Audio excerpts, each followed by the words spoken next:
Inicia la grabación. Primera de Pedro, vamos a repartirlo. Primera de Pedro, capítulo 3, verso 18 al 20. Primera de Pedro, capítulo 3, versículos 18 al 20. 18 al 20. ¿Ya está? Uh-huh. Dice, porque también Cristo padeció una sola vez por los pecados, el justo por los injustos, para llevarnos a Dios, siendo a la verdad muerto en la carne, pero vivificado en espíritu, en el cual también fue y predicó a los espíritus encarcelados, los que en otro tiempo desobedecieron cuando una vez esperaban la paciencia de Dios en los días de Noé, mientras se preparaba el arca, en la cual pocas personas, es decir, 8, fueron salvadas por agua. Ok, ¿por qué estamos viendo este tema? Bueno, aquí Pedro, ya les digo, pero estamos viendo el estado intermedio. Y entonces en el estado intermedio aquí hay algunos que se basan, por ejemplo, en el purgatorio. Porque dice aquí que Cristo descendió, ¿verdad?, al infierno y predicó a los espíritus encarcelados. Entonces lo que la Iglesia Católica, tomando aquí lugar, dice que espíritus encarcelados pues son las gentes que va ahí, ¿no? Y toma eso como el purgatorio, ¿sí? Algunos lo toman, otra mala interpretación, lo toman la segunda oportunidad, que Dios les dio una segunda oportunidad a los que cuando Él murió estaban en el infierno, les dio una segunda oportunidad. Cuestión que en ningún lado de la Escritura habla de segundas oportunidades. Solo hay una sola oportunidad y no hay más. Sí, eso ya es sacado totalmente del contexto. Ahí no cae lo difícil de la interpretación. Lo difícil de la interpretación viene en dos partes, que ya las vimos la clase pasada, pero vamos a repasarlas. Donde dice, siendo la verdad muerto en la carne, pero vivificado en espíritu. Ahí hay dos grandes interpretaciones teológicas dentro del ámbito cristiano. Una es que cuando se refiere vivificado en espíritu, se refiere a que el Espíritu Santo lo resucitó. Y hay un texto que lo dice, ¿verdad? En sí nosotros sabemos que la Trinidad intervino en la resurrección de Cristo, tanto el Padre como el Espíritu Santo, como el Hijo, ¿verdad?, implicaron en la resurrección, ¿sí? Entonces, una de las divisiones es esa, que fue el mismo Espíritu Santo cuando se refiere, pero vivificado en espíritu se refiere a que el Espíritu Santo fue el que lo levantó de los muertos, que lo vivificó, lo volvió a dar vida, ¿sí? La otra interpretación es que cuando se refiere vivificado en espíritu, significa su forma en que resucitó Él. Recordemos, murió en su cuerpo de hombre y resucitó con un cuerpo glorificado, como el que vamos a tener nosotros cuando resucitemos, ¿verdad? Y lo vamos a ver en el tema de la glorificación. Pero Cristo resucitó con un cuerpo glorificado. Un cuerpo que podía traspasar paredes. Acuérdense cuando los discípulos estaban reunidos con las puertas encerradas y todo, y de repente entró Jesús, ¿verdad? ¿Quién le abrió la puerta? Nadie. Él traspasó todo. Entonces tuvo un cuerpo glorificado, ya no sujeto al tiempo ni a la enfermedad, ¿sí? Y eso es lo que algunos intérpretes se refieren. Yo me inclino más a este último, ¿no? A lo que se refiere vivificado en espíritu, al cuerpo glorificado, ¿sí? La parte más difícil viene en los versículos 19 y 20, ¿sí? Dice, en el cual también fue y predicó a los espíritus encarcelados, los que en otro tiempo desobedecieron, cuando una vez esperaba la paciencia de Dios en los días de Noé, mientras se preparaba el arca, en el cual pocas personas, es decir, 8, fueron salvadas por agua. Aquí algunos interpretan que Jesús descendió al infierno. Para los que dicen esto, hay dos divisiones en esta interpretación. Una, que descendió al infierno para predicarle a la gente que estaba ahí, darle una segunda oportunidad, que ya vimos que no.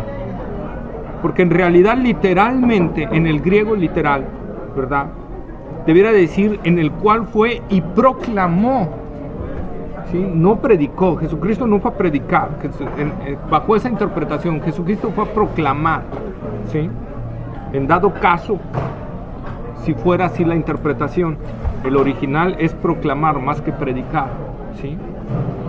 Entonces los que aseguran aquí, dentro del ámbito cristiano, es que Cristo fue a proclamar su victoria, ¿sí?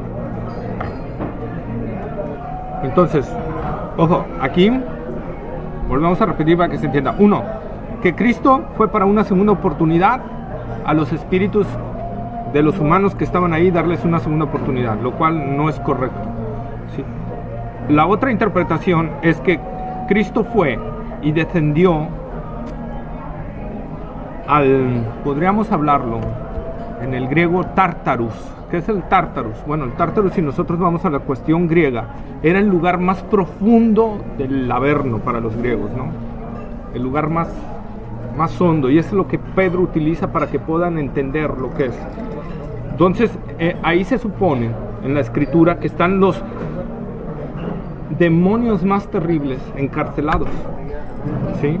Entonces se dice que ahí fue donde fue Cristo a proclamar su victoria sobre ellos.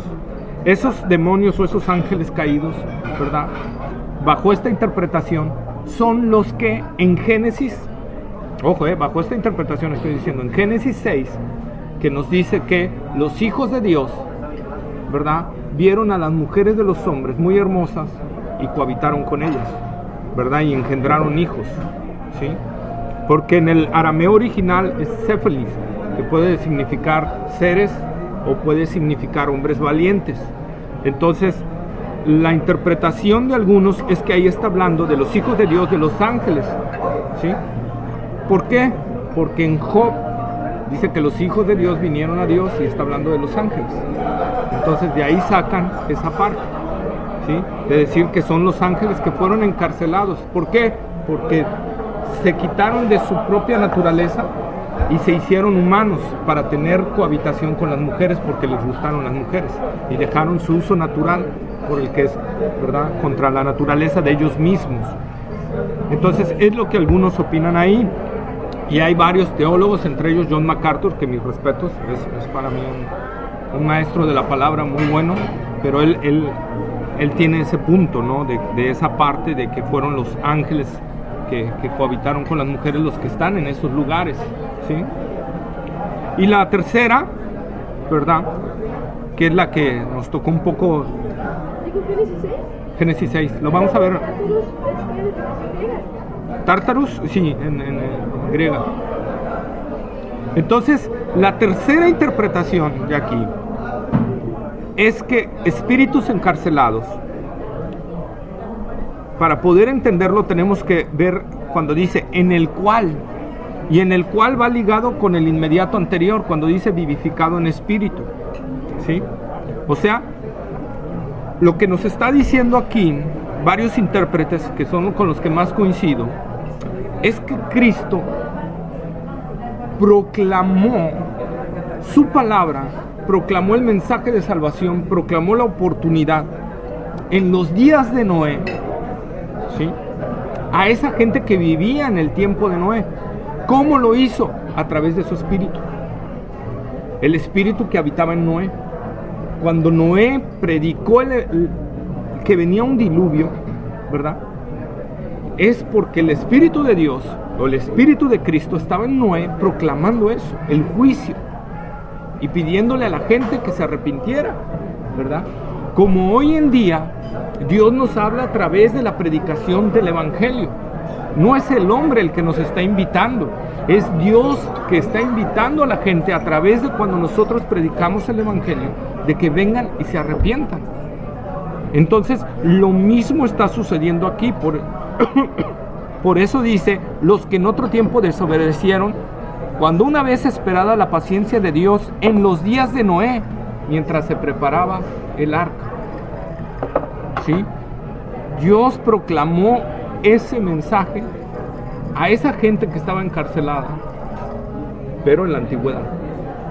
¿Y por qué lo utiliza Pedro así?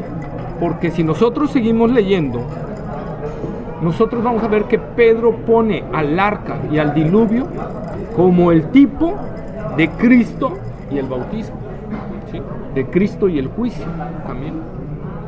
Entonces Pedro hace una conversión rápida, y lo que Pedro nos está diciendo es que así como Noé predicó el evangelio, ¿verdad?, de salvación a través del arca, y que si la gente venía al arca se iba a salvar, ¿sí?, y vino el diluvio y mató a todos. Lo mismo sucede hoy en día, ¿verdad?, donde el evangelio es predicado y ahora el arca es Cristo. ¿Sí? Cristo es el único arca que nos puede salvar de la ira que viene de Dios, porque el diluvio fue la ira de Dios manifestándose en juicio. Entonces, hoy en día es lo mismo que Pedro está utilizando, diciendo, señores, ahora esa figura de Noé, del arca y el diluvio, la salvación. ahora es exactamente, es figura de la salvación de hoy en día. Ahora es Cristo. Ahora es Cristo, así es. ¿Cómo estás? Buenas noches, Dios te bendiga. Pásale, bienvenido. Entonces, es lo que aquí nos está diciendo, ¿verdad? Y está pasando lo mismo, ¿no? A Noé le decían que estaba loco. Y muchos piensan que el que predica, el que dice que Jesús es la salvación, también a veces lo consideran un loco. Así es. Y en sí, en Mateo, cuando Jesús dice que antes de su venida los días serán como los días de Noé, serán como en los tiempos de Noé. ¿Qué pasó en los tiempos de Noé? Había mucha perversidad. Había mucha perversidad. Muchísima perversidad. Pero hay algo que yo no había notado y que a raíz de estar estudiando esto, lo encontré. Y es que en los días de Noé predicó 120 años que venía un juicio de Dios. ¿Cuánta gente se convirtió? ¿Cuánta gente le creyó? Nada más se salvó Noé y su familia. Nada más se salvaron 8 de millones. Porque no creyeron la palabra. No creyeron lo que Noé estaba hablando. Volvemos al punto. A veces algo ilógico como hoy en día. Por ejemplo, sí saben que en los días de Noé no había lluvia. No llovía, no caía agua del cielo. Así. Era un vapor que irrigaba la tierra. Entonces, imagínense que ustedes jamás han visto la lluvia. Y de repente alguien dice, Dios va a hacer llover hasta inundar todo y se va a acabar todo. ¿Qué va a pasar? Está loco este cuate, ya le falló el cerebro, ¿verdad? ¿Sí? ¿Entienden? ¿Qué pasa hoy en día diciendo, señores, se acerca la ira de Dios? Ay, por favor. La gente sigue igual con ese corazón duro de no creer lo que se le está anunciando, como en los días de Noé, no creían. Y es lo que dice Jesús, así será en los últimos tiempos. La gente va a ser dura de corazón como en los días de Noé. Entonces, ese es otro simbolismo, ¿eh?, que estamos utilizando. Primera de Pedro. Primera de Pedro. Primera de Peter. Peter. No, perdón, segunda de Pedro 2.5. Segunda de Pedrito. Dos. Segunda de Pedro 2.5. Solo el 5. Sí, por favor. Ok, dice, y si no perdonó al mundo antiguo, sino que guardó a Noé, pregonero de justicia, con otras 7 personas, trayendo el diluvio sobre el mundo de los impíos. Esto es lo que les decía, ¿no? Como Noé, pregonero, dice, de justicia. Y ahí la palabra justicia es la misma palabra griega que cuando la Escritura nos habla de la justicia de Dios y del Evangelio de justicia. Cuando Romanos 5.1 nos dice, tenemos paz para con Dios por medio de nuestro Señor Jesucristo, justificados pues por la fe, tenemos paz para con Dios por medio de nuestro Señor Jesucristo. Entonces está hablando lo mismo Noé ahí, pregonero de esa justicia que vendría, ¿sí? Por eso es que les digo que era como un tipo de Cristo, como el arca, ¿sí? Noé predicaba que si se metían al arca iban a ser salvos. Nosotros predicamos hoy en día que si vienen a Cristo, se arrepienten de sus pecados, van a ser salvos. ¿Sí? Si te metes en la palabra del Señor. ¿Mande? Si te metes en la palabra del Señor. Así es. Si te metes en Cristo, en el Señor, te envuelves de Él, entonces vas a ser salvo. ¿Sí? Ahora fíjense, vamos a empezar a ver entonces cuál de las dos corrientes más fuertes de interpretación de Pedro tiene más validez en cuanto a la Biblia. Si fue que fueron los ángeles a los cuales Jesús proclamó su victoria, o fue que Cristo proclamó ese mensaje en el Espíritu a través de Noé. ¿Sí? Por ejemplo, Génesis capítulo 6, versículo 1. Génesis 6, versículo 1 al 6, por favor. Génesis 6, 1 al 6. ¿Ya están? Dice, la maldad de los hombres. Aconteció que cuando comenzaron los hombres a multiplicarse sobre la faz de la tierra, y les nacieron hijas, que viendo los hijos de Dios que las hijas de los hombres eran hermosas, tomaron para sí mujeres, escogiendo entre todas. Y dijo Jehová, no contenderá mi espíritu con el hombre para siempre, porque ciertamente él es carne, mas serán sus días 120 años. Había gigantes en la tierra en aquellos días, y también después que se llegaron los hijos de Dios a las hijas de los hombres y les engendraron hijos. Estos fueron los valientes que desde la antigüedad fueron varones de renombre. Y vio Jehová que la maldad de los hombres era mucha en la tierra, y que todo designio de los pensamientos del corazón de ellos era de continuo solamente el mal. Y se arrepintió Jehová de haber hecho hombre en la tierra, y le dolió en su corazón. Fíjense aquí lo que dice la palabra, ¿verdad? Nosotros para analizar tenemos que hacer un estudio bien padre. Si aquí los hijos de Dios se refieren a los ángeles y las hijas de los hombres, a las mujeres de la humanidad, si hubiera este tipo de interpretación, ¿por qué Dios dice no contenderá mi espíritu con el hombre para siempre? ¿Por qué no dice y con estos ángeles también que cayeron? Nada más, ahora sí que el pleito es con el hombre. O no, no. Dice no contenderá. O sea que no hará pleito con los hombres. No estará obrando sobre ellos, escuchándolos, pegándoles a través de la palabra, del mensaje. Contender significa debatir, entrar con ellos, tratarlos de entrar en razón. ¿Sí? Regañarlos, pelear. Entonces lo que dice Dios, no contenderá mi espíritu siempre con el hombre. Pero ¿por qué dice con el hombre? Si también los ángeles que quitaron su dignidad tuvieron que ver. Porque ellos tienen poder de elección, ¿no? El ser humano. No. ¿Gracias delante de Dios? ¿De su creación? No, yo creo, y se los voy a decir así, porque nosotros tenemos que ver qué pasó en Génesis 3, 4, 5, capítulos 3, 4 y 5, la caída de Adán. Después, ¿qué pasa? Adán tiene hijos, ¿a quién? Abel, Caín y Abel. Pero Caín mata a Abel, y después de ahí, ¿quién viene a sustituir? Set. Y a través de Set, ¿quién vino? Sí, pero ¿quién vino? ¿Quién vino a través de Set? De la descendencia de Set, ¿quién vino? ¿Quién es el descendiente de Set? ¿Quién es el descendiente máximo de Set? ¿Quién?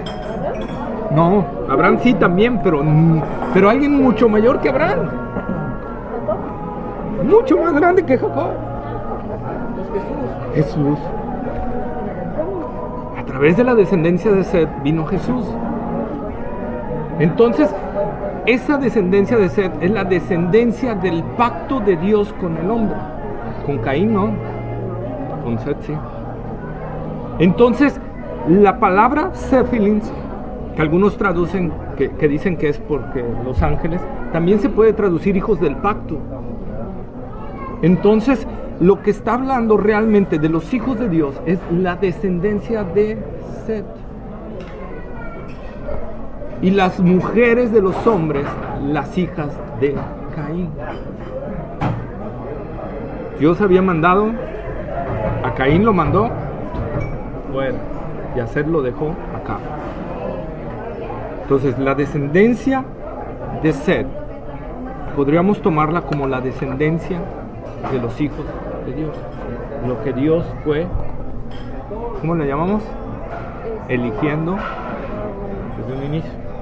Entonces, cuando la descendencia de Set dejó de cuidarse y vino con la descendencia de Caín y se revolvieron y empezaron a hacer las atrocidades que hacía la descendencia de Caín, entonces cuando Dios dijo, ya no contenderá mi espíritu con el hombre, ya me cansé.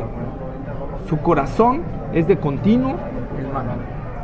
Entonces ahí podemos ver nosotros la interpretación, por eso siempre hay que ver los contextos, de qué viene hablando el libro.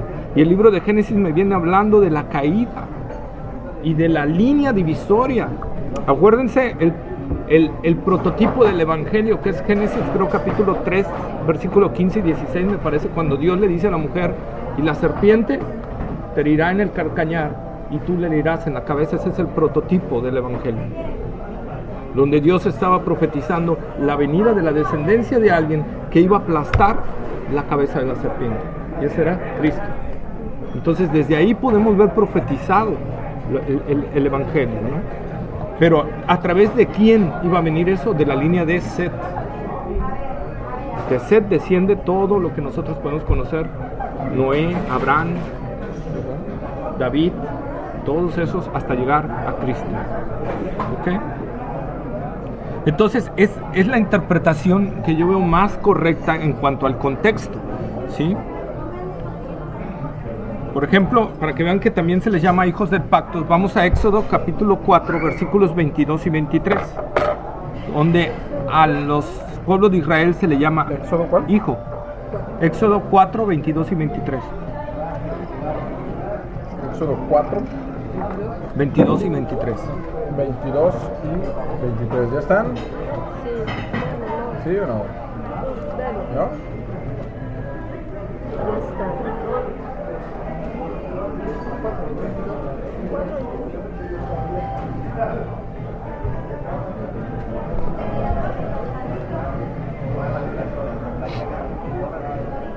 ¿Ustedes dicen a qué horas? ¿Ya? Ok, sale. Dice, y dirás a Faraón, Jehová ha dicho así, Israel es mi hijo, mi primogénito. Ya te he dicho que dejes ir a mi hijo, para que me sirva, mas no has querido dejarlo ir. He aquí, yo voy a matar a tu hijo, tu primogénito. Entonces, vean cómo Dios, Jehová, ¿verdad? Yahvé, le dice a Faraón, ¿qué le dice? Israel es mi hijo, mi primogénito. Deja ir a mi hijo para que me sirva, o de lo contrario, yo voy a matar a tu hijo. ¿Sí? Entonces, ahí podemos ver cómo Dios le llama hijo a Israel. ¿Sí? Es al pueblo de Israel. Al pueblo de Israel. Entonces, si nosotros nos volvemos a ir a Génesis 6:3, y los hijos de Dios vieron que las mujeres, pues estamos hablando de esa línea que viene trascendiendo a través del tiempo, ¿sí? Del pacto de Dios con Set, que a través de él vendría esa descendencia, ¿no? Oseas 11:1. Oseas 11:1. Está en el Antiguo. Oseas está en el Antiguo. Está después de Daniel. Ezequiel, Daniel, Oseas, Joel, Amós, Abdías. ¿Oseas qué? 11:1. Oseas 11. ¿Ya están? Dice, Dios se compadece de su pueblo obstinado. 11:1. Oseas 11:1. Es el título que tiene arriba. Es que arriba Sí. tiene un título, ¿viste? Ah, ok. Dice, Dios se compadece de su pueblo obstinado. Ah, ok, perdón. Empieza cuando Israel, ¿se empieza así? Sí. Cuando Israel, ¿sí? Sí, sí, sí. ¿Ya Sí, están, sí. muchachas? Sí. Bueno, mujeres hermanas. A ver, ya estuvo bueno el chisme, ¿no? Oseas 11:1. ¿Es ese? ¿Ya? Sí, ya, 11:1. Ok, dice, cuando Israel era muchacho, yo lo amé, y de Egipto llamé a mi hijo. ¿Vieron? Entonces, otra vez. Deuteronomio 14:1. Deuteronomio es Es el tercero, ¿no? No, Levítico, el cuarto. 11. Es el quinto libro. Deuteronomio 14:1. 14:1. Es el Pentateuco. Génesis, Éxodo, Levítico, Números, Deuteronomio. Quinto libro. Deuteronomio 14:1. Deuteronomio 14:1. Dice, hijos sois de Jehová vuestro Dios, no os sajaréis ni os reparéis a causa de muerto. Entonces, ¿cómo dice Dios? Como dice Moisés, les dice, hijos sois de Jehová, le dice al pueblo de Israel. ¿Sí? Entonces, podemos ver entonces bajo este contexto que entonces más bien se está refiriendo a esa descendencia, ¿verdad? A esa separación. ¿Sí? Ahora, si nosotros tomamos lo que dice el Señor Jesucristo en Mateo 22:30, vamos a Mateo 22:30, por favor.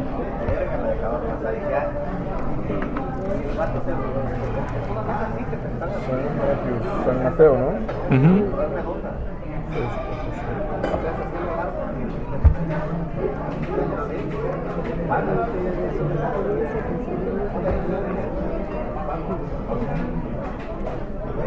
San Mateo, ¿cuál? 22:30.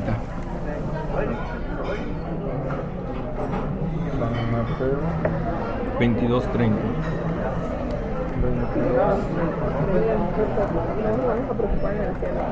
30, ¿ya están? Dice, pero respecto a la resurrección de los muertos, ¿no habéis leído lo que os fue dicho por Dios cuando dijo: yo soy el Dios de Abraham, el Dios de Isaac y el Dios de Jacob? Dios no es Dios de muertos, sino de vivos. Ya me he leído. Mateo 22:30. Mateo 22, 30. San Mateo 22, 30. ¿Estamos bien, no? Porque en la resurrección ¿Sí, ni se Sandra? casarán, No. ni se casarán, ni se darán en San casamiento. Mateo. Cuando Dios sabe que los muertos vuelvan a vivir, nadie se va a casar porque todos Ajá. serán como los ángeles del cielo. 22:30. San Mateo Ajá. 22, 30. Porque la resurrección ni se casarán. Ajá, ese es. Perdón, yo le bajo, ya. Me lo voy a ver, ya lo puse todo mal. Es que lo vino abajo. ¿no? Yo hasta dije, ay, lo anoté mal, creo. Sí, no. Dice, porque en la resurrección ni se casarán ni se darán en casamiento, sino serán como los ángeles de Dios en el cielo. No es que el que está abajo. Entonces, ¿ya vieron lo que está diciendo el Señor Jesús? El Señor Jesús dice que en la resurrección seremos como los ángeles, que no se casan ni se dan en casamiento. ¿Sí? Entonces no hay una cabida como que un ángel pueda cambiar y de repente cambiarse sus órganos, ¿no? Y tener órganos masculinos. Ahora, no habla la escritura que los ángeles tengan órganos para procrearse.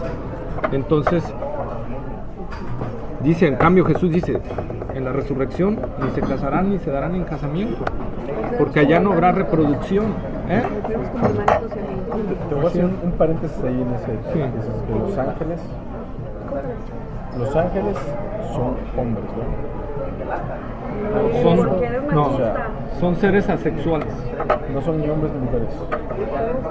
Nosotros nos definimos como hombres o como mujeres por nuestra ¿cómo se llama? Condición física. Pero un ángel no es ni hombre ni mujer. No tiene No tienes definido, pero siempre los plasman con cierta figura o forma masculina. masculina, así es, a nuestra forma de ver, pero Bueno. ellos no tienen un sexo. O sea, ellos no tienen. Sí tienen forma. Bueno, Y me refiero a forma esto porque de- en las como de- culturas sí. tú ves a los Algunos, a los ángeles. otros tienen una forma diferente. Por ejemplo, los ángeles y arcángeles tienen una forma muy similar a la de nosotros, pero no en tienen. forma masculina. Ajá, como en forma masculina. Ajá. Pero los querubines y los serafines son muy diferentes. Los querubines, algunos tienen 4 cabezas. Los querubines. Una de toro, una de águila, una de hombre y otra de león. Entonces, y algunos, eso está en Ezequiel, sí, y otro está en Isaías. Isaías y Ezequiel son los que dan las visiones de los querubines y los serafines.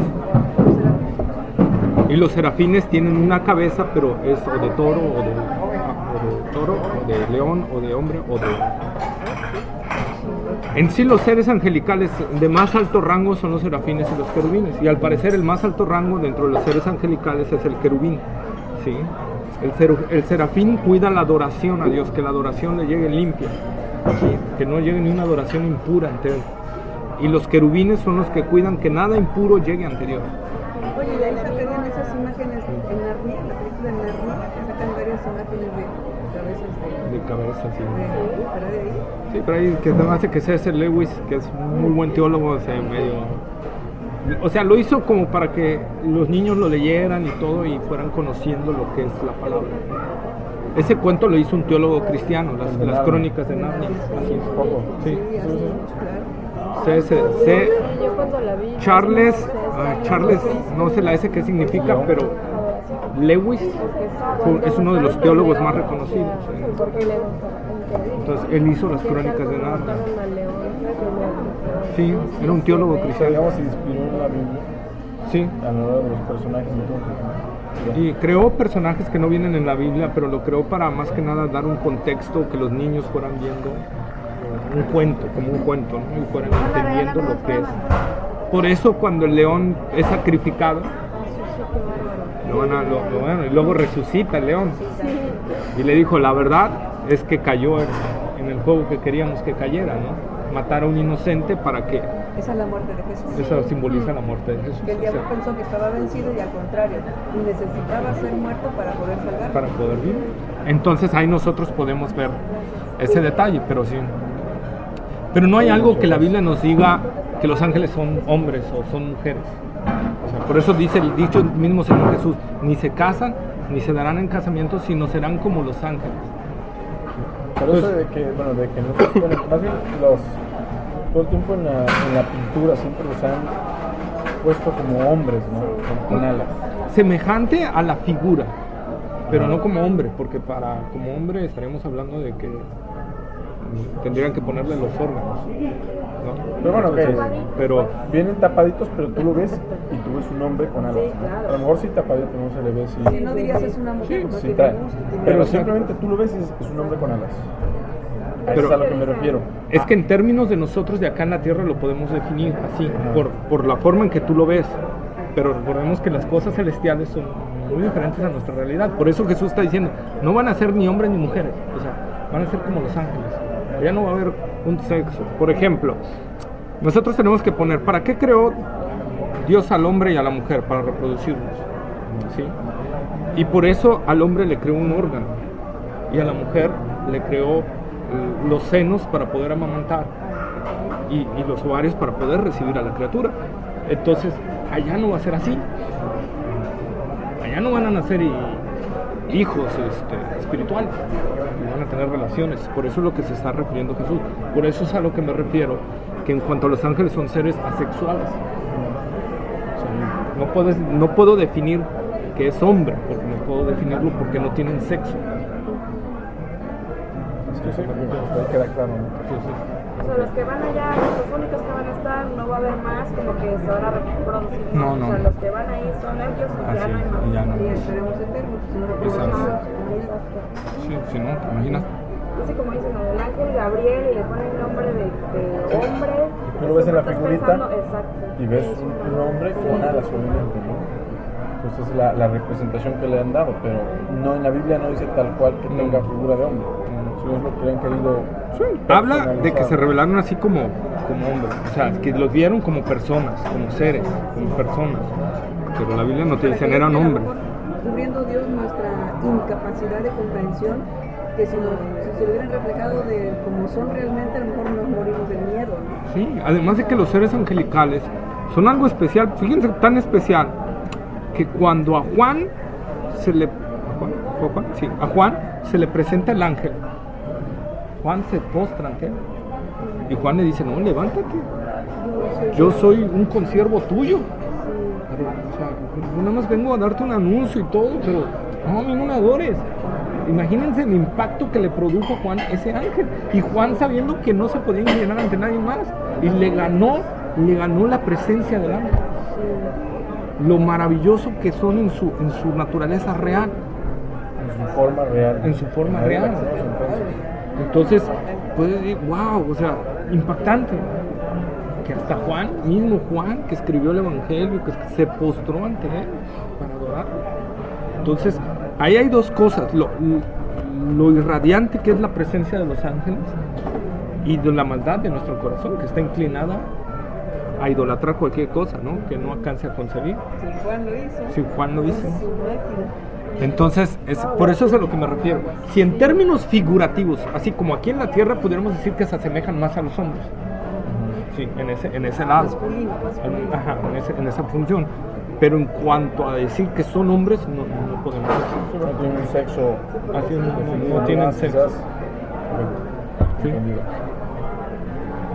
Pero somos más que ellos todavía. Claro que sí. ¿Qué? Somos más que los ángeles. Aquí en nuestro estado no. Bueno, Ya Dios cuando nos estemos amó. allá arriba sí. Bueno, pero dice la palabra que a ellos no se les perdona una y a nosotros. Esa fue una diferencia del amor de Dios. Dios nos amó. De que seamos... ¿Por qué? Hasta la fecha no lo sé. ¿Por qué Dios nos amó a nosotros y no amó a los ángeles que cayeron? Porque dice Hebreos que Dios nos... Bien afortunados. Sí, que Dios no socorrió a los ángeles. Dios no los socorrió. Jesucristo a lo mejor se pudo haber hecho ángel. Creo que nos ve tan indefensos, tan fácil caer en cualquier cosa. No sé, la verdad que no Cuando sé un qué. padre ve dentro de sus hijos, vean que es más débil. Y lo protege más, y lo cuida más, y lo chiquea más, porque es más débil. Pues sí. O sea, más Sí, tonto. que se tropieza o sea, que dice, son sus humanas a Por eso nos compara con ovejas. Sí. Sí, nos agarra. Pues sí. Yo creo. No sé. Cuando Moisés está hablando con el pueblo de Israel, que ya en el desierto, ya cuando están a una cierta distancia de la tierra prometida, y Moisés le dice al pueblo de Israel: entiende esto, Israel, no porque seas una nación grande o magnífica, porque no eres eso, eres todo lo contrario. Dios no te escogió porque haya sido algo especial, porque haya visto algo especial en ti. Jehová te escogió porque Jehová tu Dios te amó. Y nada más. O sea, ni siquiera dice, porque tú eres el más insignificante de todos los pueblos de la tierra. ¿Por qué Dios te amó? Ni siquiera Moisés se lo explica, porque Moisés podría haberlo especificado. Tú eres el más insignificante y por eso Dios te amó.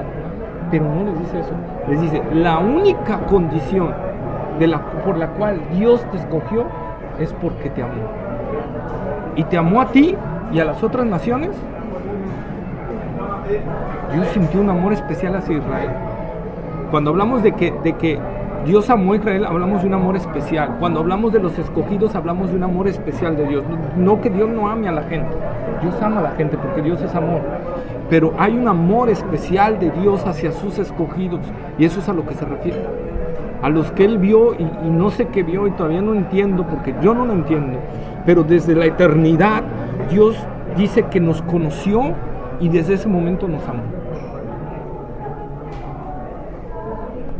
Entonces, eso es algo impactante que no sé.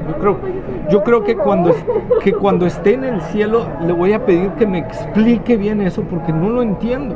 No entiendo por qué nos puede amar de una manera tan especial. ¿Y por qué me amó a mí y no amó a otros? ¿Por qué vio en mí que tengo tantos errores y tantas deficiencias, que hay gente mejor que yo allá afuera? Y sin embargo, tengo algo especial. Entonces cuando llega al cielo, yo sí le quiero decir, Señor, o sea, explícame esto, porque soy como los discípulos, que Jesús les hablaba y les daba la parábola y, sí, y ya luego cuando estaban juntos, oye, ¿qué quisiste decir? ¿No? ¿Qué dijo el maestro? ¿Qué dijo? O sea, No vayan a dormir, ¿no? Sí. ¿Qué quisiste decir? No entiendo, ¿verdad? O luego cuando Jesús ya había hecho el milagro de alimentar a 5,000 hombres, sin contar mujeres y niños, estamos hablando de más de 20,000. Y luego cuando vuelve a venir la multitud, que ahora son 4,000, ¿verdad? Y les vuelve a decir, y vuelven a decir los discípulos, ¿pero con qué lo vamos a alimentar, Señor? Y dice el Señor, ¿qué? ¿No se acuerdan de lo que pasó? Señor, cárgame la chica.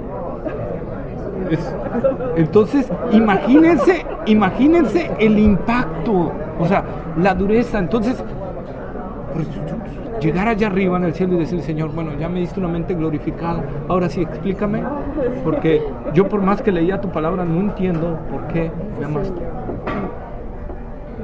¿Verdad? Bueno, pero regresando al tema. Entonces, Estamos aquí. Ok. Algunos para citar para decir que Jesús sí descendió al infierno ocupan Efesios 4:9. Efesios 4:9, ¿verdad? 4:9. Hey. Ya te vas a ir al Barricas. No. Te digo, de veras. Sí, no hay problema. Efesios 4:9. Para defender que Jesús iba al infierno. Ajá. Los que dicen que Jesús sí visitó el infierno, que sí Filipenses 4, dijiste. Efesios 4:9. Efesios 4:9. Efesios 4:9. Nueve. ¿Solamente el 4:9? Sí. ¿Ya están, compañeritas? Dice, y eso de que subió, ¿qué es? Sino que también había descendido primero a las partes más bajas de la tierra. Ok, entonces aquí la gente, los teólogos dicen, ya ves, descendió a las partes más bajas de la tierra. La parte más baja de la tierra, ¿qué es? El infierno, el Tártarus, donde están los ángeles encerrados, ¿sí? Les repito, se creía que en la antigüedad estaba el seno de Abraham, luego estaba el infierno, el lugar de la gente que se iba sin Dios, y más abajo había un lugar profundo, un abismo llamado el Tártarus, ¿verdad? Que era donde estaban encerrados los ángeles, los demonios. Ese lugar no es agradable ni a Satanás mismo, y se los puedo comprobar. ¿Se acuerdan de ustedes del endemoniado gadareno? Sí. Ok. Cuando Jesús viene y se le presenta, ¿qué le ruegan los demonios a Jesús? ¿Que no los envía a dónde?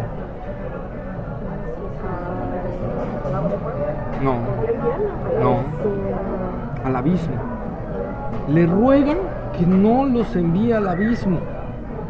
Entonces Jesús les dice, ok, permítenos entrar en los cerdos. Ok, vayan a los cerdos. ¿Dónde? Pero a los cerdos, había un hato de cerdos, una manada de cerdos. Poseer a los cerdos. Sí, entrar en los cerdos, ¿verdad? La cuestión es que los cerdos son a veces presentaron más cordura que nosotros, porque cuando ellos sintieron que los demonios se lanzaron al precipicio y se ahogaron, ¿verdad? El ser humano lo soporta, yo no sé cómo, pero bueno. Entonces, sí, dice que el hato se lanzó todos se precipitaron hacia el océano, ¿no? Y se ahogaron ahí. Pero fíjense el miedo que le tenían los demonios a ese lugar, al abismo. Entonces, por ende, hermanos, no puede ser que Satanás visite el infierno. No hay una cita bíblica que respalde eso. Y vemos nosotros el miedo que le tienen los demonios a ese lugar. No nos mandes ahí. No sé qué hay ahí, no sé. No lo describe la Biblia, pero es prisiones de oscuridad. Entonces, los demonios también tienen vista, entonces pues, me imagino que al no ver nada, lo feo que ha de ser. Pero no sé, dice que Dios los tiene encerrados en prisiones de oscuridad, ¿verdad? Entonces lo vamos a ver.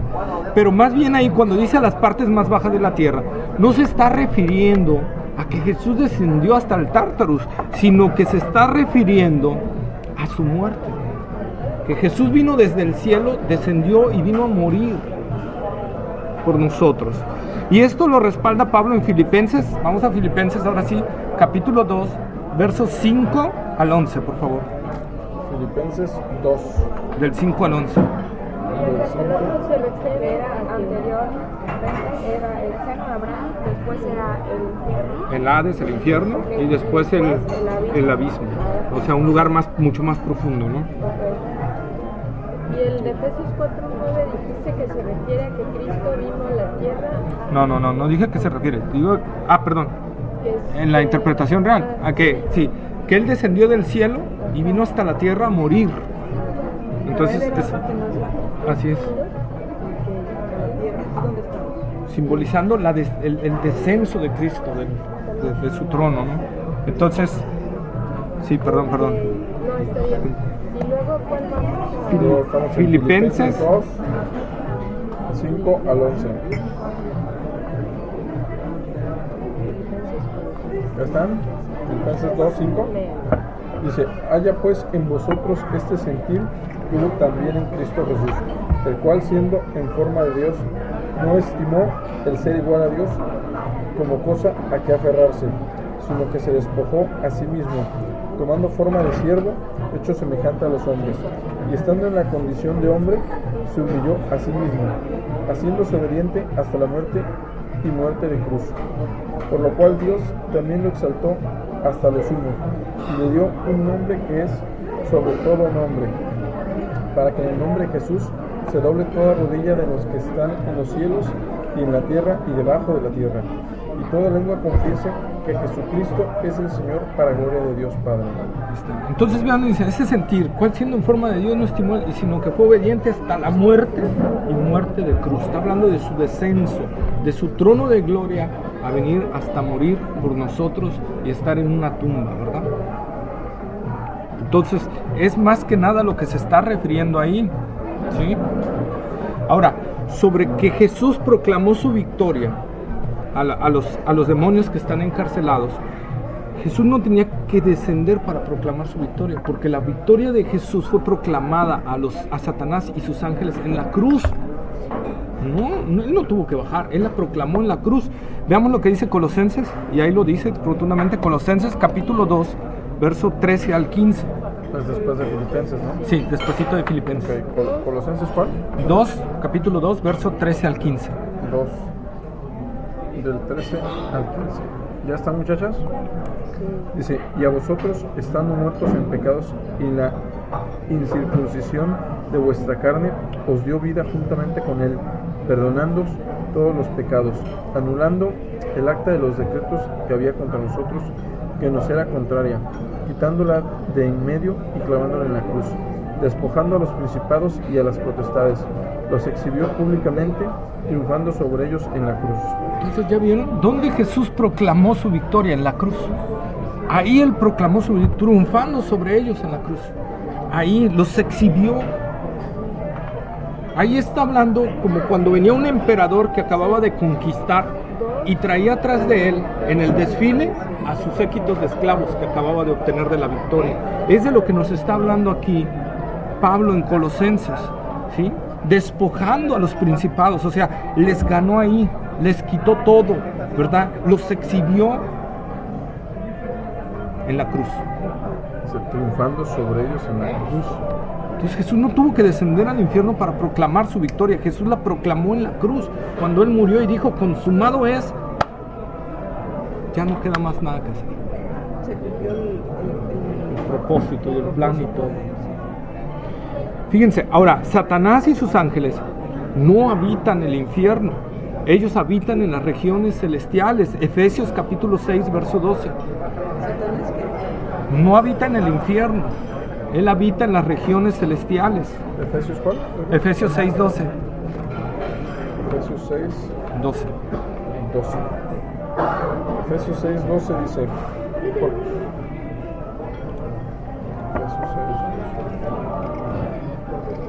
Efesios 6, 12.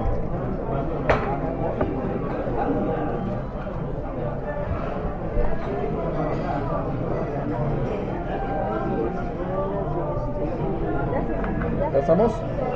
Dice, porque no tenemos lucha contra sangre y carne, sino contra principados, contra potestades, contra los gobernadores de las tinieblas de este siglo, contra huestes espirituales de maldad en las regiones celestes. Entonces, ahí es el lugar de Satanás, en las regiones celestes. No es en el infierno. Satanás nada tiene que hacer en el infierno. Cuando nosotros vemos la parábola del rico y Lázaro, el rico no dice, estoy siendo atormentado por Satanás. No habla de ningún ser, a excepción de quién, del que estaba siendo atormentado. ¿Sí? No había otro ser, igual en el seno de Abraham, no había otro ser más que Abraham y Lázaro. ¿Sí? Entonces, no hay cuestión por la cual poder decir que Satanás baja al infierno. ¿Eso por qué fue introducido? Bueno, la iglesia De que Satanás habita en el infierno. de que Satanás habita en el infierno. Y Nanay. Y Nanás Habita ahí. habita ahí. Tiene su penthouse. Sí. Él habita en las regiones celestes. Pues Él está. Dice que Satanás anda como león rugiente buscando a quien devorar. Si vamos al libro de Job, cuando Dios le pregunta a Satanás, que Satanás viene a ver a Dios, y le dice: Satanás, ¿de dónde vienes? ¿De dónde le dice? ¿Sí? De estar dándole vueltas a la tierra. Buscando, analizando, viendo, ¿verdad? Pero Satanás andaba en la faz de la tierra. Celestes es eso, la tierra. Las regiones celestes es acá. Y ahí es donde está Satanás. Ahí es donde está O sea, Satanás. ahí anda viendo a ver a quién devorar como un águila, ¿no? Así es. Persiguiendo su presa. Persiguiendo su presa. Y como él no es omnisciente, pues utiliza su ejército que tiene a su cargo para todos sus O sea, manda propósitos. un ¿no? demonio allá, un demonio acá, un Sí. demonio acá, para que le den todo el chisme y se meta donde quiera meterse, ¿no? Así es. Entonces, eso es lo que sucede.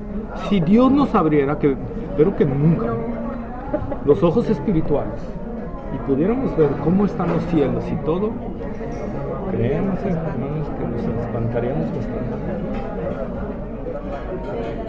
Entonces, no es cuestión, porque no son ni 10, ni 15, ni 1000, ni 800, 1000. Son muchos seres angelicales caídos que están merodeando Le dan su presa, su presa. que somos nosotros. Entonces, nosotros podemos ver, entonces así, que no es cuestión de que Jesús bajó para proclamar. Algunos dicen que bajó para quitarle las llaves a Satanás. No es cierto. Él le quitó todo en la cruz. Él lo despojó en la cruz. ¿Ok? Entonces, hasta ahí terminamos. Por lo tanto, hasta aquí terminamos la muerte y el estado intermedio. Recordando que cuando la Escritura dice, cuando la Escritura habla de dormir, no está hablando que nuestra alma duerme. Nuestra alma no duerme. Está hablando en nuestra condición de nuestro cuerpo.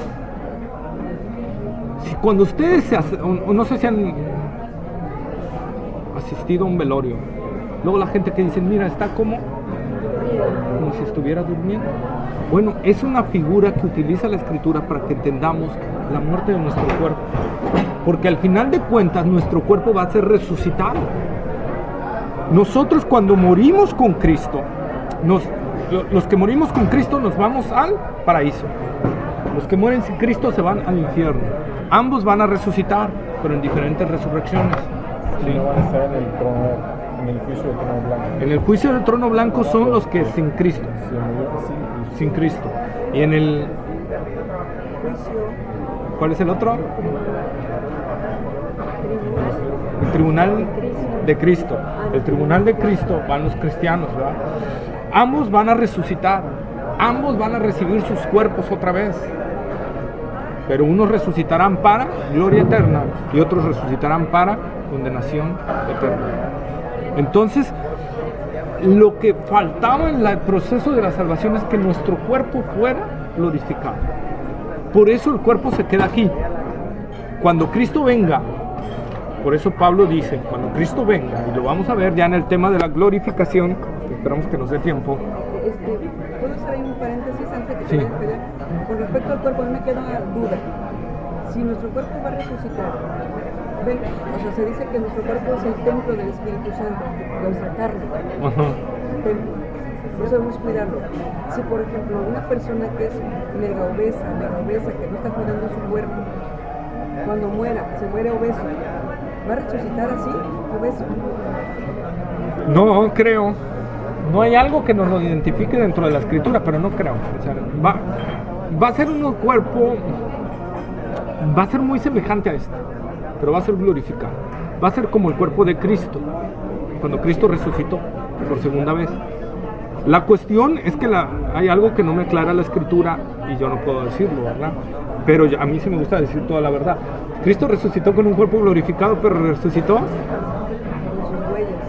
con las huellas. No sé si eso lo permitió Dios dentro de su soberanía para que se validara, ¿verdad? Que Él era y que tenía que presentarse ante el Padre con todo eso, ¿sí? Pero yo creo que en la eternidad, aunque la Biblia no me lo dice, vamos a resucitar con cuerpos totalmente glorificados. Y si eres obeso o eres delgado, va a ser muy diferente en la resurrección. O sea, yo les pongo todos los puntos porque hay gente que les va a llegar con puntos. Y por lo tanto, a veces nos confunden si no hablamos toda la verdad. A ver, entonces el que se mocha un brazo, ¿va a resucitar sin un brazo? Porque Cristo fue perforado y resucitó con perforaciones. Los amputados, por ejemplo, Ajá. los cuerpos enfermos. Sí.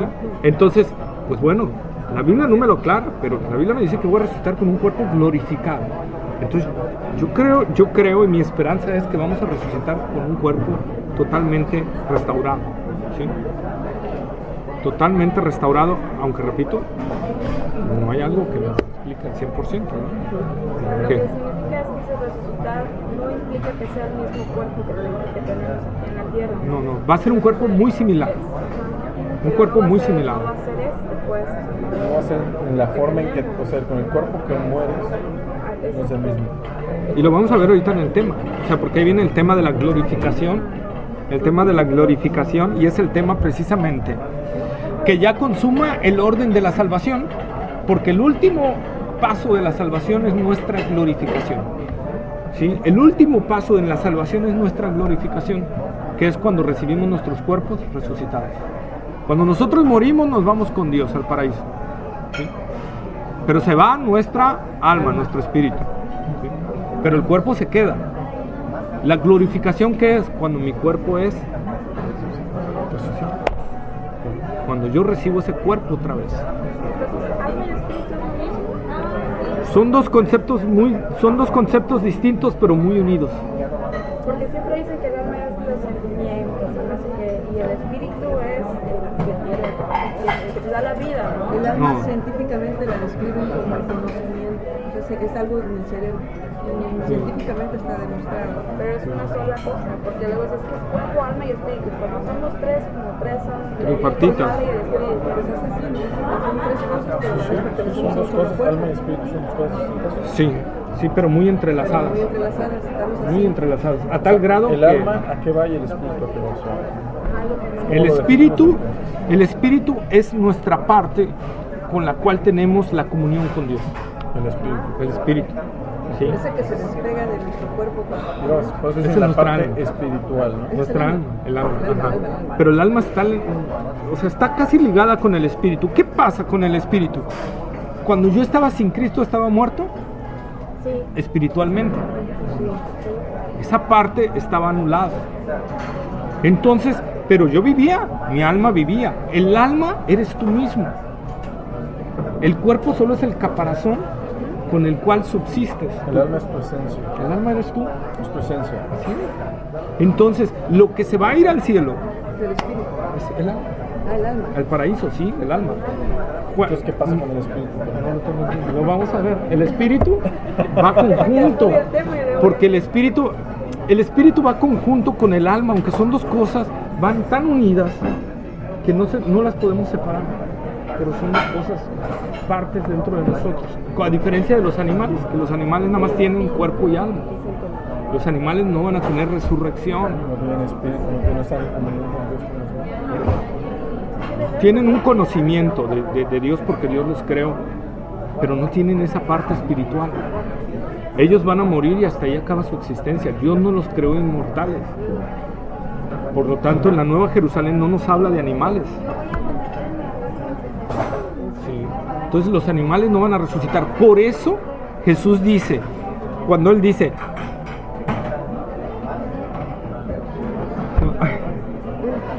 es que quiero tanto ligarlo que la parte donde dice, no os preocupéis por lo que habéis de comer o vestir, porque de cierto os digo, vean a los pájaros, ¿verdad? Que Dios les da de comer.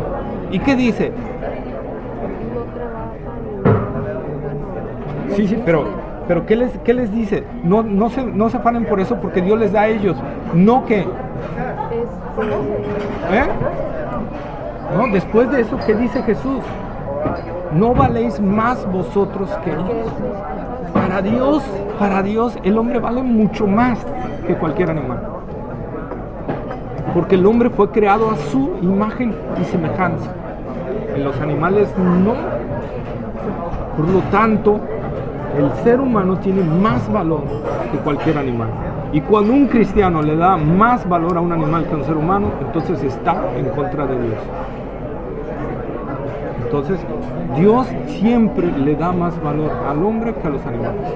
Ojo, no estamos a favor del maltrato animal, aclaro, porque la Biblia también declara que el hombre bueno trata bien a sus animales. ¿Sí? No hablamos de eso, pero tenemos que poner las cosas correctamente y en su lugar. Un animal no es un humano. No es un humano. Por ahí un vecino que tenemos por allá por un terreno de la playa, le decía a uno de sus sobrinos, dice, es que mi tío prefiere traer a sus animales que a su familia, a sus perros.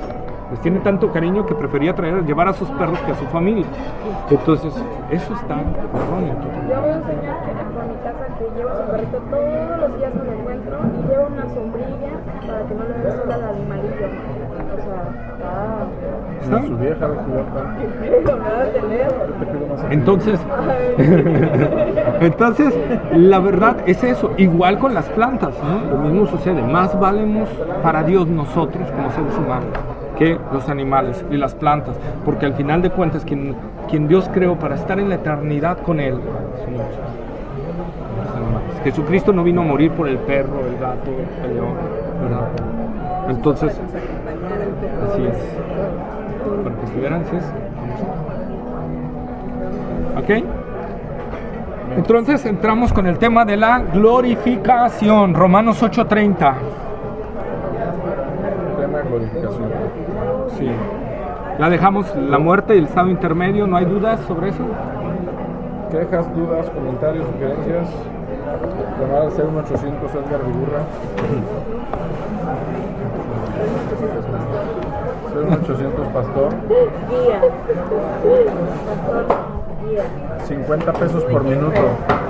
50 pesos por minuto todas las dudas que tengas. Romanos. Yo te aclararé 2 minutos. Romanos 8:30. Y de esas líneas de, bueno, está usted Hablando hablando. a la línea directa con el apóstol. Uy, Romanos El 8:30. último apóstol. A ver, niñas. Edgar Aldemar. Y Víctor ¿Se oye bien? Se está grabando, amor. Luego escuchan la grabación, pues ya. Luego van a hablar ahí en un púlpito por ahí. 50 pesos el minuto y Motivo de prédica. Motivo de prédica. Romanos capítulo 8, versículo 30. ¿Ya están, niñas? Bueno, me voy a arrancar, ¿sale? Dice, y a los que predestinó, a estos también llamó, y a los que llamó, a estos también justificó, y a los que justificó, a estos también glorificó. ¿Ok? Entonces ahí está. El último paso de nuestra salvación es la glorificación. ¿Sí? Empezó en la eternidad y termina en la eternidad. O sea, no tiene fin. Entonces es el último paso que nosotros tenemos para consumar ya lo que Dios consumó en la cruz del Calvario. Cuando Jesús dijo, consumado es. ¿Sí? Un paréntesis, ¿traen alguien marcatexto? ¿Niñas? Asterisco.com. Ahí mismo en Romanos 8:17, vayan a 8:17. No, porque es lo que estamos leyendo. Romanos 8, 17. ¿ya están en el 8:17, niñas? Sí. Oh, rezongona me salió.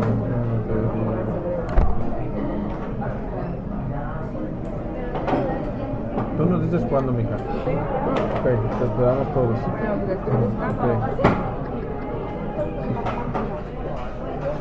Ok. ¿Qué esperan?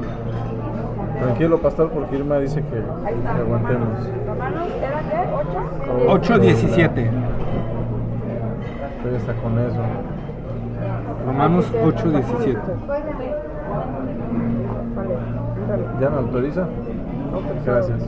Dice, y si hijos, también herederos, herederos de Dios y coherederos con Cristo, si es que padecemos juntamente con Él, para que juntamente con Él seamos glorificados. ¿Okay?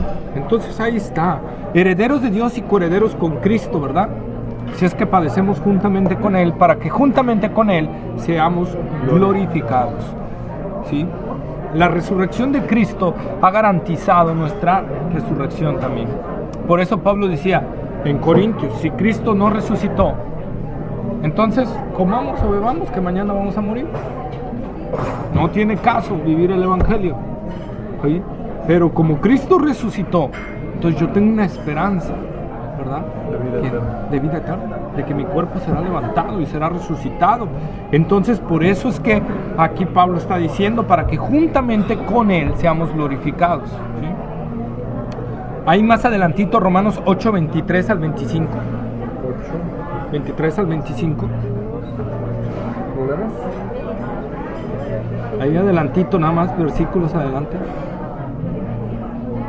Firma. ¿Problemas? Romanos 8, 23 al 25 dice: y no solo ella, sino que también nosotros mismos, que tenemos las primicias del Espíritu, nosotros también gemimos dentro de nosotros mismos, esperando la adopción, la redención de nuestro cuerpo. Porque en esperanza fuimos salvos, pero la esperanza que se ve no es esperanza, porque lo que alguno ve, ¿a qué esperarlo? Pero si esperamos lo que no vemos, con paciencia lo guardamos. Ok, y no solo ella. ¿A quién se está refiriendo con no solo ella? Si leemos los versículos anteriores, habla de la naturaleza. Que la naturaleza también está gimiendo a Dios, ya deseando ser libertada de esta condición que el hombre creó a través de su caída. ¿Sí? Entonces dice, y no solo ella, sino que también nosotros mismos, que tenemos las primicias del Espíritu, ¿verdad? Recordemos que cuando nosotros fuimos salvos, el Espíritu Santo vino a nosotros. A eso se refiere, con las primicias del Espíritu, las arras, nuestra garantía de que seremos restaurados. Nosotros también hay un gemido dentro de nosotros, ¿sí? ¿Verdad? Esperando esa adopción de nuestro cuerpo, esperando ser libertados de esta naturaleza, de este cuerpo de muerte. Por eso cuando Pablo, si nosotros leemos el capítulo anterior, Romanos 7, casi el final, Dios te bendiga, Dios les bendiga, Dios te bendiga, mi hijo, cuídate. Entonces casi el final, cuando Pablo dice, lo que no quiero, eso hago, y lo que no quiero, ¿verdad? Miserable de mí, ¿quién me librará de este cuerpo de muerte? Más gracias doy a Jesucristo. Y luego viene Romanos 8, que es el que estamos leyendo, ¿sí? Es a lo que se refiere. El verdadero cristiano está esperando la redención de su cuerpo. ¿Por qué? Porque anhela ya ser librado de esta condición en la que a veces cae. No, al cristiano no le agrada pecar. El cristiano aborrece pecar. Y cuando peca se siente mal. Por eso dice, ya Señor, ya quiero ser libertado de esto. Hay un gemido dentro de nosotros que dice, ya quiero ser libertado de este cuerpo, ¿verdad? Que es débil y que me lleva a veces a pecar. ¿Ok? Y es a lo que se está refiriendo aquí al apóstol Pablo, la redención de nuestro cuerpo. Ya cuando seamos liberados totalmente, ¿verdad? Esa es una esperanza. ¿Por qué? Porque es algo a futuro que estamos esperando. ¿Sí? ¿Es Romanos qué? El versículo 8, 23 al 25.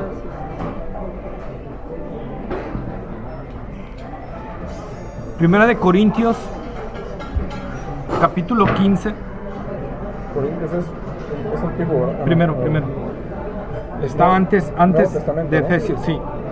Gálatas, atrás de Efesios es Gálatas y luego es dos hojas. Primera de Corintios, sí. Después de Romanos ya siguió. Primera de Corintios 15, 53 al 56. ¿No tomaste esta hoja? Primera de Corintios 15, Ajá. 53 al 56. 53 a 56. ¿Ya están? 15. 53, 15. 53, 56. Ya estamos, ¿verdad? Dice, porque es necesario que esto corruptible se vista de incorrupción y esto mortal se vista de inmortalidad. Y cuando esto corruptible se haya vestido de incorrupción y esto mortal se haya vestido de inmortalidad, entonces se cumplirá la palabra que está escrita. Sórbida es la muerte en victoria. ¿Dónde está, oh muerte, tu aguijón? ¿Dónde, oh sepulcro, tu victoria? ya que el aguijón de la muerte es el pecado y el poder del pecado la ley. Así que es lo que está Pablo, ¿verdad? Diciendo. O sea, ¿cuándo va a ser esto? ¿Cuándo la muerte va a ser ya destronada? Cuando nuestros cuerpos sean glorificados, ¿verdad? Cuando esto corruptible, esto que cuando muere se deshace, se pudre, ¿verdad? Se haya vestido de incorrupción y esto mortal que está sujeto a la muerte se vista de inmortalidad, entonces se cumplirá lo que está, la palabra que está escrita: sorbida es la muerte en victoria. ¿Sí? Y ahí es donde vamos a poder decir: ¿dónde está, oh muerte, tu aguijón? ¿Dónde, oh sepulcro, tu victoria? Nosotros morimos con esa esperanza de que resucitaremos. El sepulcro, la muerte no es el final para nosotros. Nosotros tenemos una esperanza de vida, ¿verdad? Una esperanza segura, una esperanza gloriosa en un futuro de que seremos resucitados, ¿verdad? Ahora, ¿cuándo será esta glorificación? Filipenses capítulo 3, versos 20 y 21. Filipenses capítulo 3, versos 20 y 21.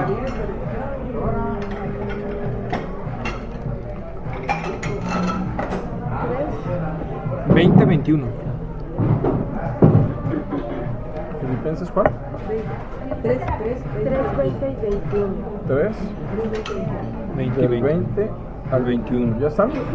Dice, mas nuestra ciudadanía está en los cielos, de donde también esperamos al Salvador, al Señor Jesucristo, el cual transformará el cuerpo de la humillación nuestra para que sea semejante al cuerpo de la gloria suya, por el poder con el cual puede también sujetar a sí mismo todas las cosas. Entonces aquí Pablo, hablando a la iglesia de Filipos, dice: más nuestra ciudadanía está ¿en dónde? En los cielos. Nosotros somos peregrinos y extranjeros aquí en la tierra.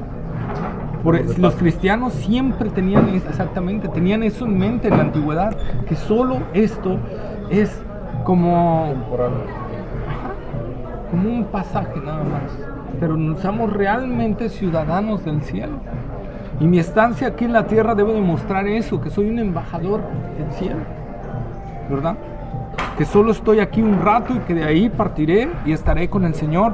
Pero dice, de donde también esperamos al Salvador, al Señor Jesucristo, el cual transformará el cuerpo de la humillación nuestra para que sea semejante al cuerpo de la gloria suya, por ese poder que lo hizo resucitar a él también, ¿sí? ¿Cuándo será este evento? Ahí lo dice: esperamos, de donde también esperamos al Salvador, al Señor Jesucristo, ¿sí? Este cuerpo de los cristianos van a resucitar ¿cuándo? Cuando Cristo venga por su iglesia. ¿Sí? Por su iglesia. Llamamos el arrebatamiento, ¿verdad? Cuando Cristo venga por su iglesia, entonces es cuando nosotros vamos a ser transformados, vamos a ser levantados, ¿sí? Vamos a ser transformados. Y lo vamos a ir viendo, no me quiero adelantar, pero Pablo dice que será en un abrir y cerrar de ojos. O sea que no va a haber ni tiempo para arrepentimientos, ni tiempo para nada, ¿sí? Será en un abrir y un cerrar de ojos. Dice, cuando los muertos oirán la voz del Señor y resucitarán. Y si luego nosotros, los que estemos en vida, después de que los muertos hayan resucitado, nosotros, dice, seremos levantados y transformados en los aires. ¿Sí? Entonces va a haber cristianos que no van a sufrir la muerte, ¿verdad? Esperemos estar dentro de ellos, porque les va a tocar la venida, así es, en ese momento. Entonces va a ser algo impactante. 1 Corintios 15:52. 15:52 al 56, sí. Yo sé que esto nadie lo sabe, porque ni siquiera en la Biblia está, pero ponen acercamiento, ¿no? Esta venida de Jesucristo no está muy lejos, ¿verdad? Nada lejos. O sea, aunque nadie sabe la Biblia exacta, fecha y hora, nadie. Eso lo vamos a ver cuando veamos escatología, pero está ya a las puertas. Ya es un hecho por los acontecimientos a nivel mundial. Lo que se está dando es que está a las puertas.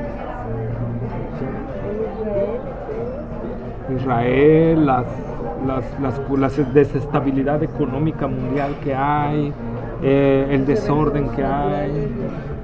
Bueno, Veracruz está temblando, todo ese tipo de cosas que son raras. Dice la Biblia que habrá temblores, guerra, hambre, pestes. Entonces será algo difícil. Primera de Corintios, capítulo 15, 52 al 56. 15, 52 al 56. Ya están, ¿verdad? 15, 52 dice: en un momento, en un abrir y cerrar de ojos, a la final, trompeta, porque se tocará la trompeta y los muertos serán resucitados, incorruptibles, y nosotros seremos transformados. Porque es necesario que esto corruptible se vista de incorrupción y esto moral se vista de inmoralidad. Y cuando esto corruptible sea vestido de incorrupción y esto mortal sea vestido de inmortalidad, entonces se cumplirá la palabra que está escrita: sórdida es la muerte en victoria. ¿Dónde está, oh muerte, tu aguijón? ¿Dónde, oh tu sepulcro, tu victoria? Ya que el aguijón de la muerte es el pecado y el poder del pecado la ley. ¿Estamos bien? Sí. Ahora, Primera de Tesalonicenses, capítulo 4, 15 al 18.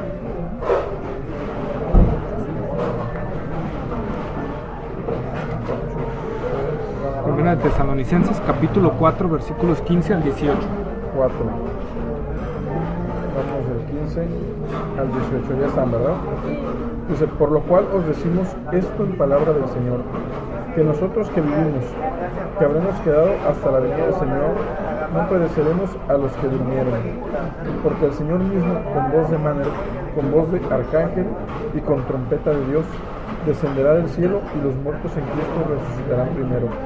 Luego nosotros, los que vivimos, los que hayamos quedado, seremos arrebatados juntamente con ellos en las nubes para recibir al Señor en el aire, y así estaremos siempre con el Señor. Por tanto, alentaos los unos a los otros con estas palabras. ¿Sí? Pues ahí están. Clarísimo, más que el agua.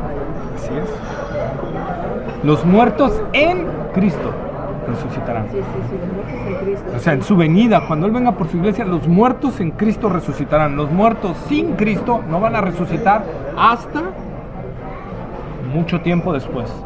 Para el ¿Sí? juicio del trono blanco. Hasta que sean, así es, hasta que sea el juicio del gran trono blanco. Hasta ese momento.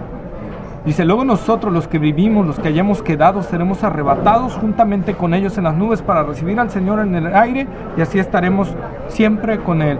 Por tanto, alentaos los unos a los otros con estas palabras. Ojo que la iglesia de Tesalonicenses estaba padeciendo una persecución muy fuerte. Por eso Pablo les dijo: hermanos, aliéntense, esto no es el final. Aliéntense con estas palabras. O sea, ustedes están padeciendo una persecución muy fuerte, pero les digo algo: nuestra ciudadanía está allá arriba. Y tenemos que tener la mira allá arriba, no acá. Es lo que Pablo les está diciendo, porque será en un momento, será en un instante. No, la Biblia dice: el día y la hora nadie lo sabe. Pero Jesús dejó señales y los profetas dejaron señales acerca de esa venida que vendría. ¿Sí? Ya vimos unos que, bueno, no es el tema, pero rápidamente, que será como en los días de Noé. Ya explicamos cómo está hoy en día. La gente le hablas y no renuente al Evangelio totalmente. Sí. Dice que serán los días como Sodoma y Gomorra. ¿Cómo era Sodoma y Gomorra? Así es, inmoralidad, depravación, todo. ¿Cómo están los tiempos hoy en día? El avance del movimiento lésbico gay. ¿Es algo? Ya es algo increíble. Y Jesús lo dijo: así van a ser los tiempos. Van a ser como los días de Noé. Van a ser como los tiempos de Sodoma y Gomorra, ¿verdad? Va a haber, dice, terremotos, guerras, hambres, pestes. Se va a abundar los falsos profetas, los falsos maestros, los falsos cristos. Si nosotros hoy en día vemos lo que está pasando, están abundando por todos lados falsos maestros, falsos profetas y falsos cristos, casi por todo el mundo. Bueno, ahorita todavía no oigo que en México haya uno que se haya levantado y que haya dicho: yo soy el Cristo, ¿verdad? Pero en Brasil, creo que en Argentina, Filipinas, Corea, ¿no?, abundan gente que dice decir: yo soy el Cristo. Hasta este que murió, que primero se decía ser Cristo en la tierra y luego que era la bestia, y luego se murió. Pero sí, porque era bestia, en definitiva. Entonces, pero esa es la parte que nosotros estamos viendo y cómo la gente sigue. Ahorita en Corea del Norte hay una mujer, ¿verdad?, que se levantó diciendo que ella es la madre de Dios. Y la gente lo sigue por multitudes. En Corea del Sur, que es una nación que creció con fines cristianos, y la siguen multitudes. Lloran hasta por besar su mano. Hagan de cuenta que casi es el Papa. Pero multitudes siguiéndola. Entonces está sucediendo lo que Cristo dice. Y todo eso está apuntando hacia la aparición del falso profeta. Y que aparezca entonces el líder político que va a surgir, llamado en la Escritura como la bestia, el anticristo, el hombre inicuo de pecado. Entonces va a surgir ese hombre. Hoy en día, ¿cuál es la tendencia de las naciones? Hablan de un nuevo orden mundial. Necesitamos un nuevo orden mundial. Necesitamos organizarnos todas las naciones y hacernos una. Jesús dijo que el último imperio, las profecías de Daniel hablan que el último imperio, ¿verdad? El imperio romano nunca fue destruido. Nadie lo destruyó. El imperio romano se durmió. El imperio babilónico lo conquistó el imperio medo-persa. Al imperio medo-persa lo conquistó el imperio griego. Al imperio griego lo conquistó el imperio romano. Pero el imperio romano nadie lo conquistó. Solo se durmió. ¿Va a despertar? Y va a despertar. La Biblia dice que despertará en una alianza de 10 naciones que pueden conformar lo que fue todo el imperio romano, las naciones que abarcó el imperio romano, que hoy en día son naciones. Antes era el imperio romano, ¿no? Hoy en día son naciones que tienen su propia soberanía, entre comillas, ¿verdad?, su propio líder y todo. Bueno, en ese entonces se unirán, ¿sí? Y de ahí surgirá el anticristo, la bestia, el que va a dirigir a esas 10 naciones. Pero empezará como alguien chiquito, pero de repente dice crecerá y tumbará 3 de esos reyes, de esos presidentes. A 3 los quitará y empezará a crecer y se engrandecerá sobre todos los demás. Y entonces empezará él a gobernar y la gente se va a maravillar en pos de ese hombre que va a componer la economía, que va a traer paz, lo que nunca ha habido. Por eso, ¿verdad? La Escritura es lo que dice, pero será una paz aparente y una seguridad aparente, porque la Biblia dice, cuando digan paz y seguridad, entonces vendrá sobre ellos destrucción repentina. Entonces será algo, y la Biblia lo está profetizando, dice que así será, y lo está, no lo estamos viendo. La Biblia dice que el hombre estará espantado en esos tiempos de lo que sucede en el mar y en los cielos. Y hoy en día que vemos fenómenos tremendos, cada vez los ciclones, los huracanes, los tifones son más fuertes, cada vez los torbellinos, los tornados son más fuertes, cada vez hay cuestiones raras que está haciendo la naturaleza. Y dice la Biblia que el hombre estará espantado de lo que sucede en el mar, en los cielos. Entonces, hermanos, va a haber cosas que van a inclusive incrementarse. ¿Sabían ustedes también que la persecución cristiana se está incrementando en todo el mundo? Hoy en día un cristiano muere por su fe cada 5 minutos a nivel mundial. Es la estadística. Un cristiano muere por su fe, cada 5 minutos hay un cristiano muerto. Entonces la estadística está diciendo que hay un crecimiento cada vez mayor de muerte de cristianos a causa de su fe. Y eso nos habla también de la venida del Señor Jesucristo. Entonces, hermanos, estamos viendo eso. La otra cuestión que nos habla de la venida del Señor Jesucristo es las 2 últimas iglesias que habla Apocalipsis, Filadelfia y la Odisea. Filadelfia, aunque tienes poca fuerza, no has negado mi nombre. Poca fuerza, no niegas mi nombre. La Odisea, una iglesia, me he enriquecido y de ninguna cosa tengo necesidad. ¿Cuándo el evangelio de la prosperidad entró en las iglesias? ¿Tendrá 100 años, 150 años? ¿Qué está pasando? Está empezando a entrar la Odisea, la época de la Odisea. Y después de la Odisea, ¿qué viene? Apocalipsis capítulo 4, versículo 1, dice Juan: y oí una voz del cielo que me dijo: sube acá y te mostraré las cosas que han de suceder después de estas. ¿Después de estas de quiénes? De la iglesia. Después de la iglesia, lo que va a pasar. Y dice el de Juan que fue arrebatado y al instante estaba en el cielo, ¿verdad? Entonces, hermanos, la Odisea es la última iglesia. Y ya estamos viviendo a la Odisea, donde a la iglesia lo único que le está interesando es el éxito, la fama, la posición. Eso es la Odisea. Una iglesia que predica eso. No tengo necesidad de nada, soy rico y me he enriquecido, ¿verdad? Pero Jesús le dice: tú eres una pobre, miserable, ciega, desnuda, desventurada. La regaña muy fuerte, la reprende y la exhorta muy fuerte. Entonces, hermanos, estamos viviendo esa época. Eso nos habla de la pronta e inminente venida del Señor Jesucristo, y que nos halle velando y orando, porque si nos halla. Acuérdense que nuestro destino eterno está afincado por lo que hagamos aquí. Por eso, si leímos hace rato, no quise entrar en ese tema, pero si leímos hace rato, dice que iremos a morar con Cristo y padecemos juntamente con Él. O sea, es una condición. Es una condición. No es de que nomás yo decidí. Y más en esta época, donde, repito, la dureza del corazón del hombre va a ser: no quiero nada con el Evangelio. Entonces tú predicarle a tus familiares, tú predicarle a tus amigos, tú predicarle a la gente, va a decir: bye, voy a evitarte mejor porque estás... Sí, y estás medio loco. ¿Con cuántos amigos se quedó Noé? ¿Cuántos amigos lo iban a ver? Ninguno. Noé está loco. Lo mismo va a suceder en estos últimos tiempos. Si tú vives el Evangelio y quieres predicar el Evangelio correctamente, la dureza misma que se está presentando en el corazón del hombre va a decir: estás loco.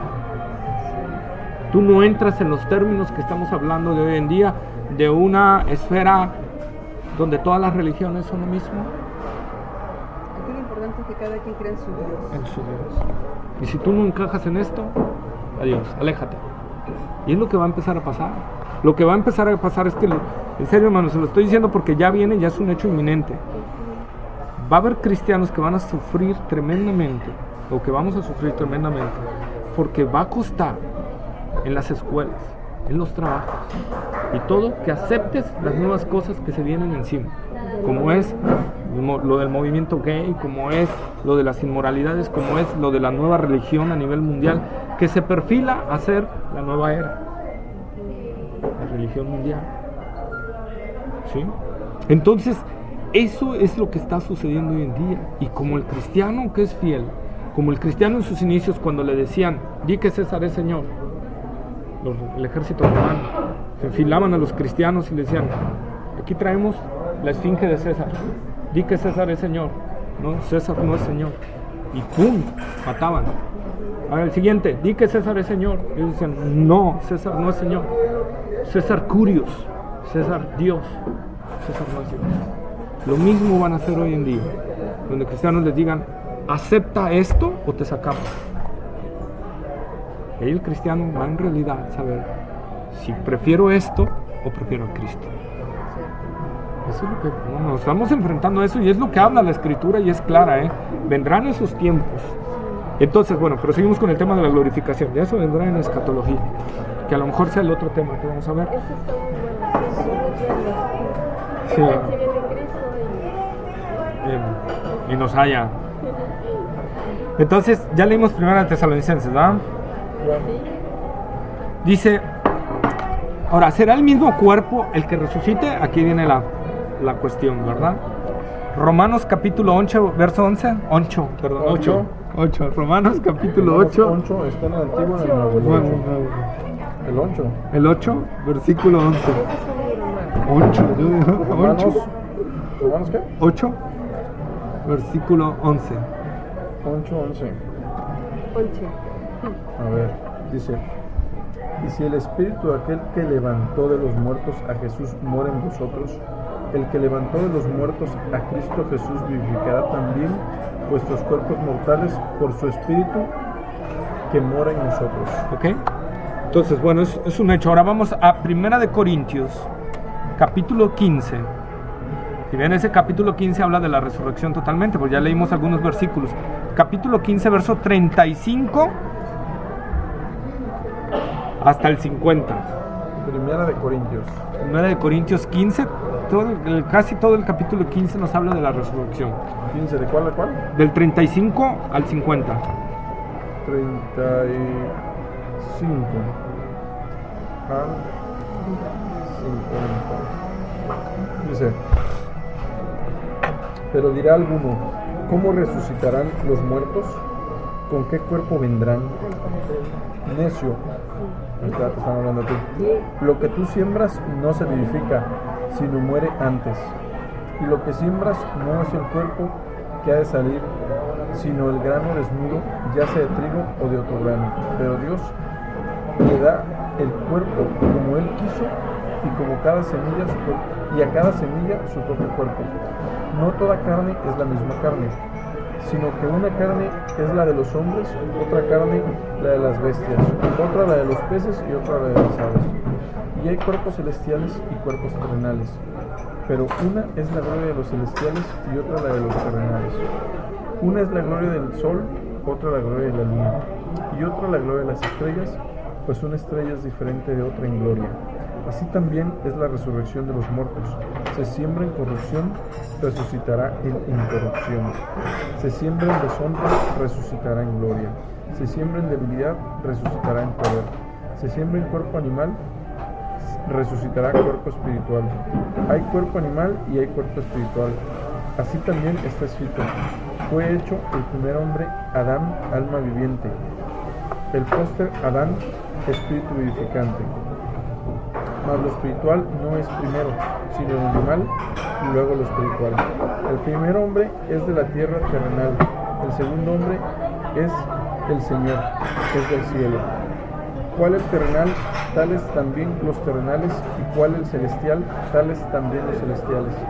Y así como hemos traído la imagen del terrenal, traemos también la imagen del celestial. Pero esto digo, hermanos, que la carne y la sangre no pueden heredar el reino de Dios, ni la corrupción hereda la incorrupción. Entonces, ahí está. Pregunta contestada. Resucitará un cuerpo espiritual. No sabía. Sí, pues es un cuerpo espiritual totalmente. Dice, y una es la gloria, o sea, muy diferente. Va a ser algo que algunos teólogos, aquí también hay debates y todo. Yo creo que no debemos ir más allá de lo que nos dice la Biblia, por eso decían, no sabría expresarles bien, pero la Biblia dice que vamos a resucitar con un cuerpo muy similar, pero muy diferente, con un esplendor tremendo. ¿Sí? Entonces, ¿sí? Como nuestro Señor Jesucristo. Creo que deslumbraba, ¿no?